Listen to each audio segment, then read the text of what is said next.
Imagery or portrayal of a covenant permeates the Old Testament.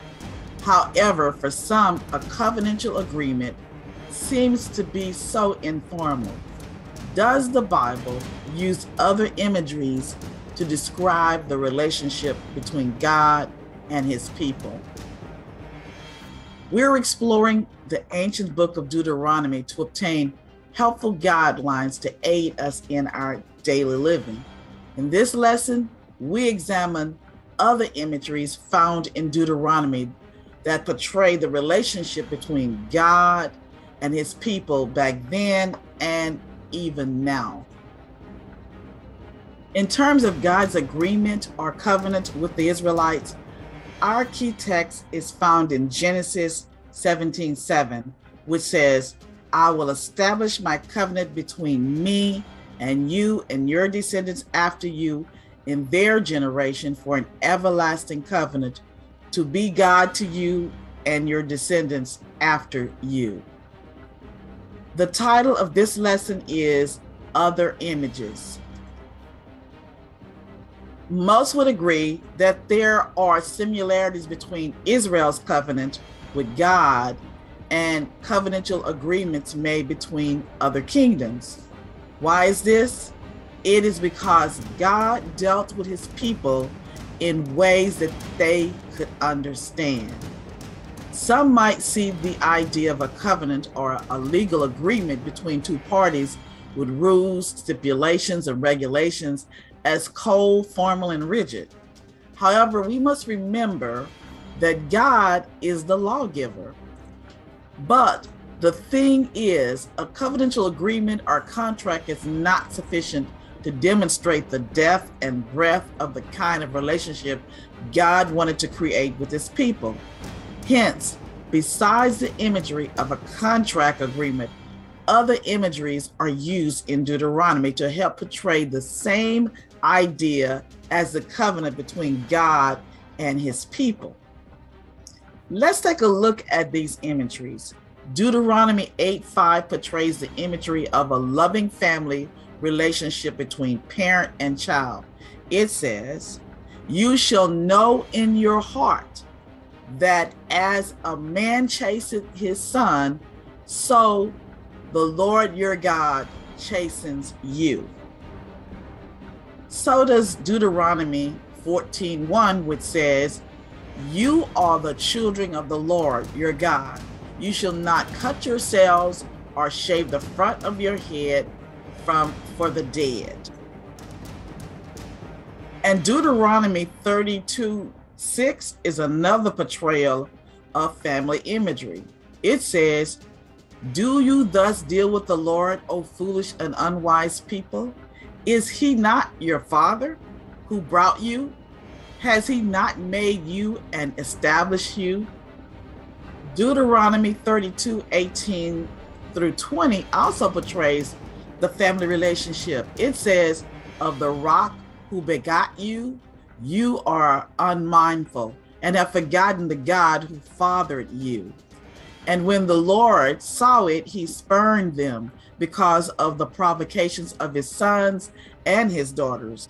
And he said, I will hide my face from them.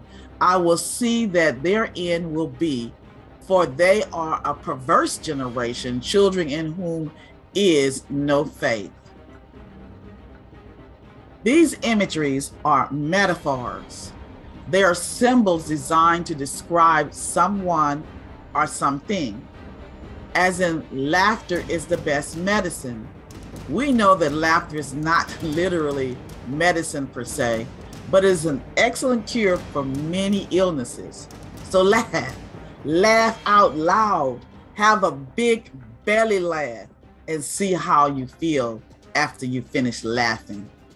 Here are some other imageries used in Deuteronomy to help reveal the relationship God wanted with his people. Deuteronomy 4:20 portrays his people as his inheritance. It says, "But the Lord has taken you and brought you out of the iron furnace, out of Egypt, to be his people, an inheritance as you are this day." Even iron furnace is a metaphor to reveal the condition the Israelites were in Egypt. And Deuteronomy 32:9 also portrays God's people as his inheritance. It says, "For the Lord's portion is his people. Jacob is the place of his inheritance." Notice that in each scenario, the idea of family is portrayed.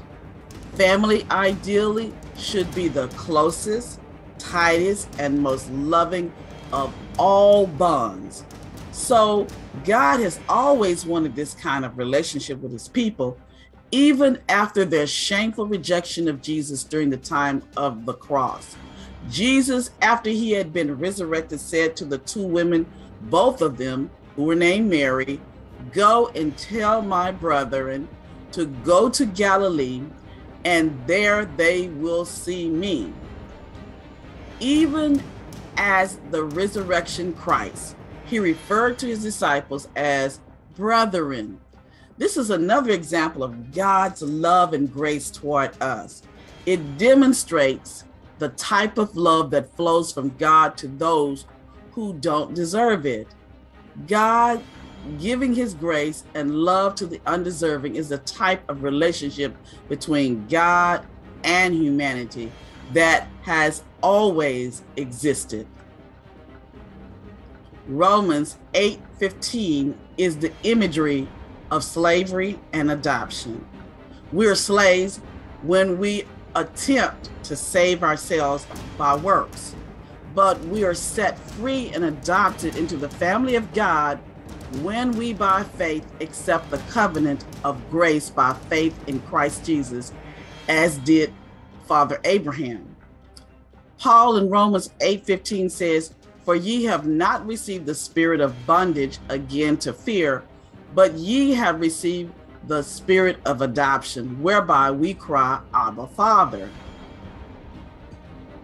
Offering additional commentary on this passage, the youth instructor written by E.G. White, September the 22nd, 1892 says, "The spirit of bondage is engendered by seeking to live in accordance with the legal religion through striving to fulfill the claims of the law in our own strength. There is hope for us only as we come under the Abrahamic covenant, which is the covenant of grace by faith in Christ Jesus.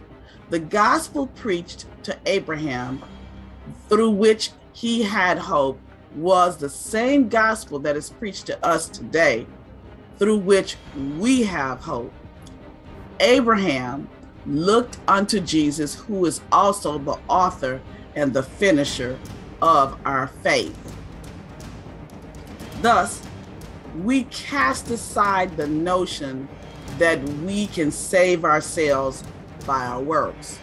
For salvation is not based on what we can do, but based on what Jesus, the author and the finisher of our faith, has done.